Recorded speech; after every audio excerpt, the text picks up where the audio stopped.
ভালো সম্পর্কের কথা বলেই ভারতকে এবার কঠিন হুমকি দিয়েছেন নবনির্বাচিত মার্কিন প্রেসিডেন্ট ডোনাল্ড ট্রাম্প। সোমবার একটি ভাষণে দৃপ্ত কণ্ঠে ট্রাম্প ঘোষণা করেন, যে সমস্ত দেশ আমেরিকার ক্ষতি চাইবে তাদের উপরে বিপুল কর চাপানো হবে। আর এই প্রসঙ্গে ভারত, চীন ও ব্রাজিলকেও হুমকির নিশানা করেছেন তিনি। ওয়াশিংটনের কোষাগার ভরাতে এই সমস্ত দেশগুলির উপরে কর চাপানোর কথা বলেছেন ট্রাম্প।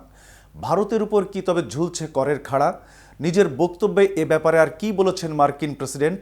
বিস্তারিত থাকছে প্রতিবেদনের বাকি অংশে। আর কেটিভি নিউজ 24 চ্যানেল থেকে আপনাদের সাথে আছি আমি শাহনেওয়াজ।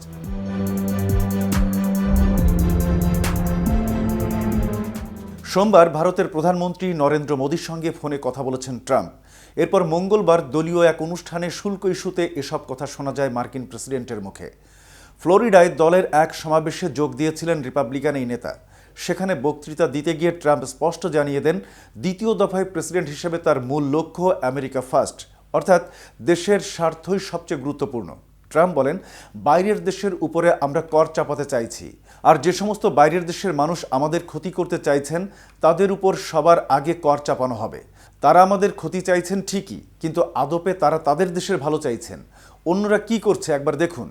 চীন তো বিপুল কর চাপিয়েছে, ভারত, ব্রাজিলও পিছিয়ে নেই। আর আমরাও এবার থেকে সেটা হতে দিতে চাইছি না। এবার কর চাপানোর তালিকায় আমেরিকা থাকবে সবার প্রথমে।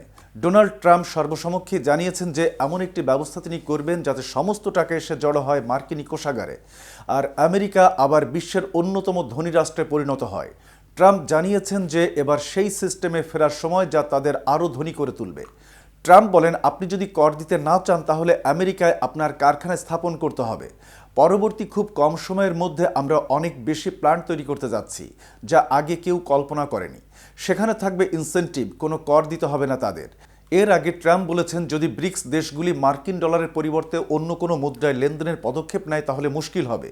ব্রিক্স দেশগুলি যদি এরকম কিছু করে তবে আমরা তাদের সঙ্গে যে কোনো ব্যবসায় কমপক্ষে 100% শুল্ক বসাবো। বর্তমান বিশ্বে অন্যান্য উন্নয়নশীল দেশগুলি বিশ্বব্যাপী অর্থনীতিতে আমেরিকার আধিপত্য নিয়ে বিরক্ত। সেই কারণেই আন্তর্জাতিক বাণিজ্যের নতুন মুদ্রা চাইছে উন্নয়নশীল দেশগুলি। উল্লেখ্য, গত 20 জানুয়ারি ট্রাম্পের শপথ গ্রহণ অনুষ্ঠানে উপস্থিত ছিলেন ভারতের পররাষ্ট্রমন্ত্রী এস জয়শঙ্কর। প্রশ্ন উঠেছিল, কেন বন্ধু ট্রাম্পের শপথে নেই মোদি? কিন্তু সেই প্রশ্নের অবসান ঘটিয়ে কয়েকদিন আগেই জানা যায় ফেব্রুয়ারিতেই বৈঠক করতে পারেন ট্রাম্প ও মোদি, আর এপ্রিলে ভারত সফর করতে পারেন যুক্তরাষ্ট্রের প্রেসিডেন্ট। এই জল্পনা কল্পনার মধ্যেই সোমবার ফোনালাপ হলো তাদের মধ্যে। আজ এ পর্যন্তই। ভিডিওটি সম্পর্কে আপনাদের কোনো মতামত থাকলে জানাতে পারেন কমেন্ট করে। ধন্যবাদ।